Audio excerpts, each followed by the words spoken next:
Saya beritahukan bahwa cerita ini full spoiler. Sebelum lanjut ke ceritanya, subscribe terlebih dahulu biar tidak ketinggalan episode selanjutnya. Yuk digas!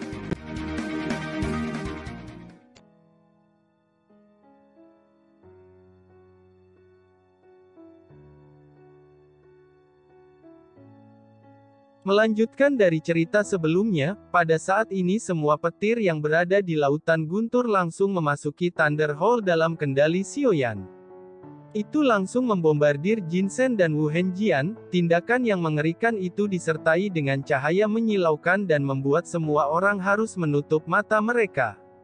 Itu berlangsung lama sebelum akhirnya berhenti. Semua orang membuka mata dan hanya menemukan Xiaoyan yang berdiri di depan mereka. Dengan kata lain, sosok Jin Shen dan Wu Henjian telah menghilang. Serangan macam apa barusan itu? Kemana kedua orang itu pergi? Ucap Xiaozan buru-buru bertanya kepada Xiaoyan. Xiaoyan senyum lalu berkata, sudah mati, ucap Xiaoyan. Mati. Bahkan mereka mati tanpa meninggalkan sedikit daging pun. Bukankah kekuatan petir ini sangat mengerikan, ucap Nan Erming menelan ludahnya. Apakah langsung dihancurkan menjadi abu dalam sekejap mata, ucap terkejut semua orang. Sementara semua orang terkejut, Xiaoyan mengalihkan pandangannya ke rubah guntur lalu berkata, mengapa Dewa Guntur tidak mengendalikan guntur jenis ini untuk membunuh sisi gelapnya, tanya Xiaoyan. Sisi gelap Dewa Guntur adalah Dewa Guntur itu sendiri. Jika dia menggunakan untuk menyerang sisi gelapnya maka itu akan merugikan dirinya sendiri. Pada saat itu sisi gelap Dewa Guntur mengendalikan Laut Guntur ini dan menyebabkan badai berdarah. Kemudian Dewa Guntur membangun aula utama ini untuk menyegel sisi gelapnya di sana. Kalau tidak, begitu dia mengendalikan Lautan Guntur lagi maka tidak ada seorang pun yang bisa membunuhnya, ucap rubah guntur. Mengapa sisi gelapnya sangat brutal dan mengapa itu bisa tercipta, tanya Xiaoyan. Dewa Guntur sudah memberitahumu, itu disebabkan oleh Jin Wuye. Ketika Dewa Guntur bertarung dengan Dewa Aliansi Abadi yang bernama Jin Wuye. Jin Wuye menanamkan benih ajaib pada tubuh Dewa Guntur. Itu membuat hati dan roh Dewa Guntur menjadi lebih kuat dan tak terkendali. Pada titik kontrol semua esensi Dewa Guntur diserap oleh tubuh iblis dan akhirnya mati, ucap rubah guntur dengan suara sedih. Jadi begitu, yakinlah, aku akan tumbuh menjadi kuat untuk membalaskan dendam Dewa Guntur, ucap Xiaoyan mengangguk dan menjawab dengan tegas. Saya harap begitu. Sekarang dengan kekuatanmu seperti ini kamu tidak lebih dari jangkrik di mata Jin Wuye. Anda tidak perlu membual lagi, saya akan menunjukkan kepadamu di sekitar Aula Timur dan Aula Barat Thunder Hall yang diwariskan oleh Dewa Guntur. Saya harap kamu tidak menghancurkan hal-hal yang sebelumnya dalam kehidupan Dewa Guntur. Itu karena saya pasti akan menemukan reinkarnasinya, ucap rubah guntur. Xiaoyan tersenyum dan menganggukkan kepalanya. Rubah guntur memandang ekspresi Xiaoyan yang tak tergoyahkan. Seolah-olah di mata orang ini semua kesulitan itu bukan tidak mungkin bisa diatasi oleh Xiaoyan. Daya tarik Xiaoyan membuat rubah guntur sedikit terkejut. Tahukah Anda bahwa tuan saya sama cerianya dan percaya diri seperti kamu, hahaha. Ucap rubah guntur. Pada saat ini si Thunder Hall hanya tersisa tim Fearless Ding Hua dan Kang Dong. Jin Shen dan Wu Henjian dari klan Jin dibunuh oleh Xiaoyan menggunakan kekuatan guntur merah.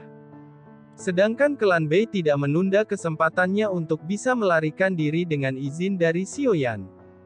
Sementara itu pemandangan di bagian luar Thunder Hall lautan petir secara bertahap menghilang. Begitu juga Thunder Hall mulai berangsur-angsur disembunyikan kembali seperti semula kala yang hanya tempat kosong. Setelah Bayushi keluar dia berdiri di atas bahtera menyaksikan Thunder Hall yang menghilang. Ia masih belum menemukan adanya bahtera klan Jin yang akan muncul. Wajahnya perlahan mengangkat senyuman saat berkata, kali ini meskipun saya tidak mendapatkan apa yang di dalam Thunder Hall, tetapi lawan terbesar saya klan Jin akhirnya benar-benar mati, ucap Bayushi dengan sangat gembira. Di mata Bayushi bisa bertahan sudah merupakan kekayaan yang sangat besar. Tanpa klan Jin di kota Qian maka klan Bei akan dapat dengan mudah menggantikan posisinya. Bahtera klan Bei bertahap menghilang ke dalam kekosongan ini. Sin kembali di dalam Thunder Hall, Rube Guntur membawa Xiaoyan dan yang lainnya untuk berkeliling dan memperkenalkan Aula Guntur. Begitu mereka berjalan ke Aula Barat mereka bisa mendengarkan suara air yang memekakkan telinga. Juga melihat tengkorak emas yang sangat besar melayang di tengah langit. Energi sumber keabadian mengalir dari kedua mata dan mulut tengkorak itu. Rube Guntur lalu berkata, di Istana Barat hanya ada sumber energi keabadian ini. Sekarang Anda semua bisa menyerapnya, ucap Rube Guntur. Setelah semua orang mendengar kata-kata itu mata mereka tiba-tiba menjadi cerah.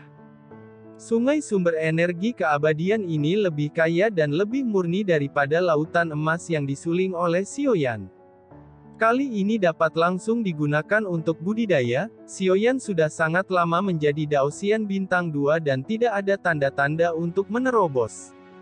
Selama ada sumber energi abadi yang cukup, maka Xiaoyan dapat dipromosikan ke Daosian bintang 2 menengah. Selain itu kekuatan semua orang di kelompoknya akan dapat tingkatkan di sini. Sekarang semua orang bisa memasuki kondisi kultivasi kalian masing-masing. Cobalah yang terbaik untuk menyerap semua sumber energi ini, ucap Xiaoyan. Kali ini dia sangat berharap Long Xitian dan Long Yan dapat menerobos ke Daosian dalam satu gerakan.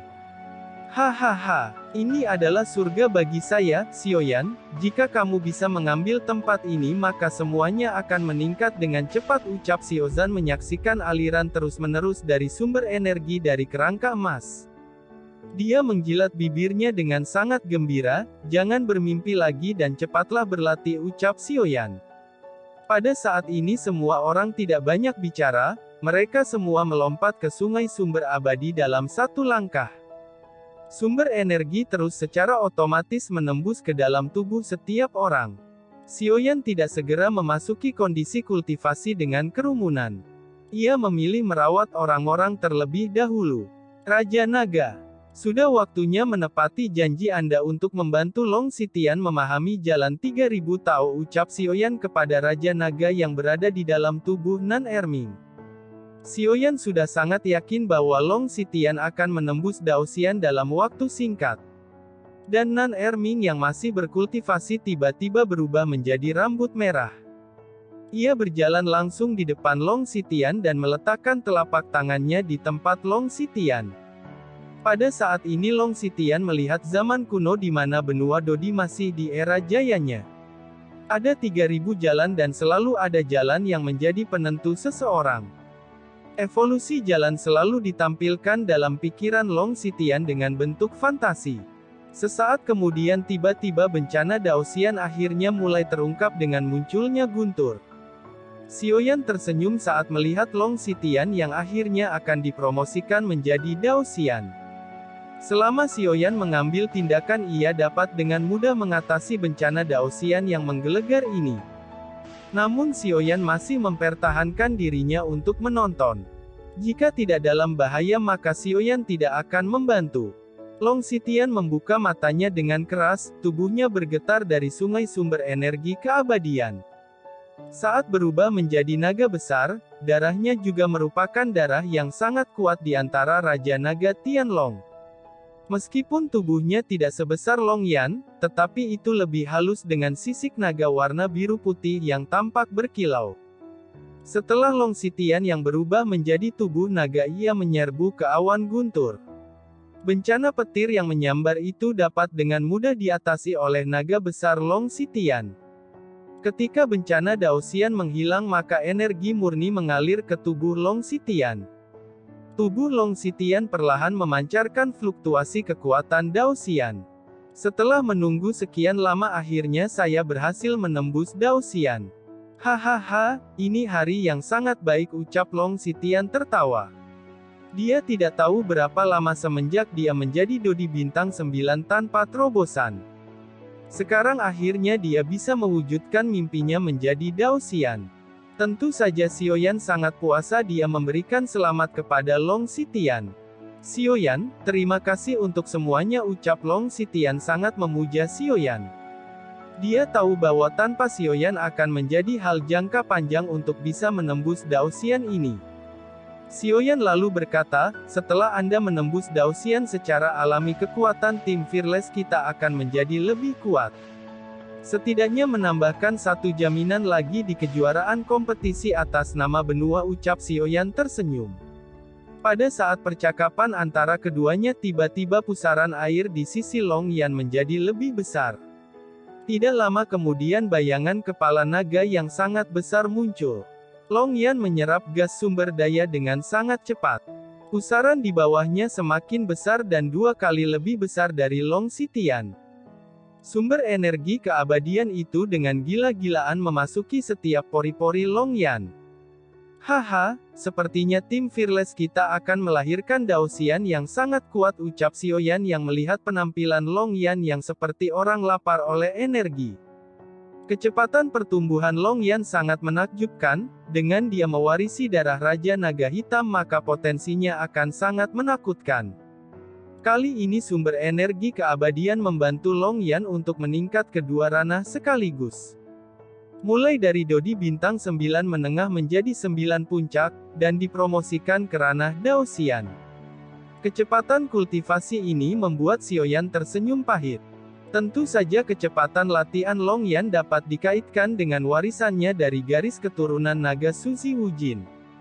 Promosi semacam ini seharusnya hanya muncul dalam kekuatan Dodi. Begitu Long Yan memasuki ranah Daoxian kemungkinan dia tidak akan memiliki kecepatan kultivasi yang begitu cepat. Xiaoyan lalu berkata kepada Raja Naga yang ada di tubuh Nan Erming. Raja Naga, tolong sekali lagi untuk membantu Long Yan, ucap Xiaoyan. Raja Naga memandangi Long Yan tetapi dia sepertinya tidak berencana untuk membantu. Xiaoyan melihat ini segera berkata, mengapa Anda masih tidak membantunya? Ini merupakan saat terbaik untuk terobosan, jika kesempatan ini disia-siakan maka kesempatan lain akan memakan waktu yang sangat lama dan lebih sulit, ucap Xiaoyan. Jangan khawatir, darah Suzi Wujin benar-benar sangat sombong. Bahkan garis keturunan saya tidak sebanding dengan darah Suzi Wujin. Tanpa bantuan saya Long Yan akan berhasil menembus Daoxian, ucap Raja Naga. Setelah kata-kata Raja Naga jatuh di atas kepala Long Yan, gelombang petir mulai tercipta. Di antara awan gelap guntur yang sangat kuat meraung. Meskipun Xiaoyan tahu bahwa kekuatan fisik Long Yan sangat kuat, tetapi melihat awan guntur ini dia merasakan kekuatan yang sangat mengerikan. Bencana Daoxian yang sangat mengerikan, ucap Long Xitian sedikit tertegun saat merasakan energi dari guntur ini. Dibandingkan saat dia menerobos Daoxian, bencana ini jauh lebih kuat. Pada saat ini di langit membentuk lautan guntur, gelombang demi gelombang guntur mulai melihat ke arah Long Yan. Sepertinya guntur-guntur ini ingin meledakkan Long Yan. Long Yan perlahan-lahan mulai membuka matanya. Daoki yang kuat melonjak dari tubuhnya. Bayangan naga besar di atas kepalanya menjadi lebih padat. Tubuh Long Yan melesat seperti meteor yang langsung menuju ke lautan guntur. Xiaoyan dan Long Xitian terkejut saat melihat Long Yan langsung menuju ke pusat guntur. Xiaoyan cepat ambil tindakan, akan bahaya jika Long Yan memasuki pusat lautan guntur, teriak Long Xitian. Sebelumnya saya menduga seperti itu, tetapi jika dilihat dari kepercayaan diri Long Yan seharusnya ia mampu menghadapi bencana Daoxian itu. Lagi pula bencana ini sangat penting bagi orang yang menerobos. Jika saya membantunya itu akan merugikan Long Yan, garis darah Long Yan sangat kuat sehingga melahirkan bencana Daoxian yang jauh lebih kuat dari orang-orang pada umumnya. Saya percaya bahwa Long Yan mampu melewati ini semua, ucap Xiaoyan. Di antara awan-awan hitam kepala naga Long Yan membuka mulut besar saat menelan seluruh guntur. Semua orang yang melihat adegan ini dipenuhi dengan keterkejutan. Bahkan ekspresi Xiaoyan berubah saat melihat Long Yan berani melahap bencana guntur secara langsung. Jika tubuh Long Yan tidak mampu menanggungnya maka ia akan meledak tanpa menyisakan sedikit pun jiwanya. Bahkan Ding Hua juga menatap Long Yan dengan kecemasan di matanya. Bencana guntur terus-menerus ditelan oleh Long Yan. Adanya bencana guntur yang ia lahap sama sekali tidak memiliki perlawanan di tubuh Long Yan. Setelah beberapa saat sumber keabadian mulai melonjak dari tubuh Long Yan. Apa yang ditakutkan oleh semua orang akhirnya tidak terjadi. Itu menimbulkan rasa kekaguman tambahan kepada Long Yan. Ketika Xiaoyan merasakan kekuatan Long Yan, tiba-tiba pupil matanya bergetar. Itu karena dia merasakan energi yang terpancar dari tubuh Long Yan bukan Daoxian awal, Daoxian bintang 1 menengah. Long Yan langsung menembus ke tingkat Daoxian bintang 1 menengah, ucap Xiaoyan. Semua orang yang mendengar ini merasa nafas mereka terengah-engah. Bagaimana mungkin dalam satu terobosan ini Long Yan mampu naik Daoxian bintang 1 menengah? Kecepatan terobosan membuat semua orang ingin segera bunuh diri. Memang sangat layak menjadi garis darah terkuat dari semua binatang ajaib. Dengan meningkatnya kekuatan Long Yan sekarang kekuatan tim Fearless akan ditingkatkan ke level yang lebih tinggi. Di langit Long Yan perlahan terbang ke sisi Xiaoyan. Melihat kedatangan Long Yan senyum cerah terpancar dari sudut mulut Xiaoyan. Dia menepuk pundak Long Yan saat berkata, sekarang Anda telah menembus Daoxian bintang 1 menengah. Untuk saat ini Anda masih harus menstabilkan kekuatan Anda di sungai sumber keabadian, ucap Xiaoyan. Mata Long Yan dipenuhi dengan kegembiraan. Dia sangat ingin meningkatkan kekuatannya untuk membantu Xiaoyan. Sudah beberapa kali dia hanya bisa menonton pertempuran Xiaoyan dan tidak bisa membantu sama sekali. Sekarang dia sudah berhasil menembus level Daoxian. Dengan begini dia mampu bertarung berdampingan dengan ayahnya. Pada saat ini Long Xitian, Long Yan dan Xiaoyan memasuki sungai sumber keabadian secara bersamaan. Xiaoyan mulai duduk memasuki kondisi kultivasi dan menyerap sungai sumber keabadian. Sejak Zhan Lao memberikan kekuatan untuk melawan sisi gelap Dewa Guntur.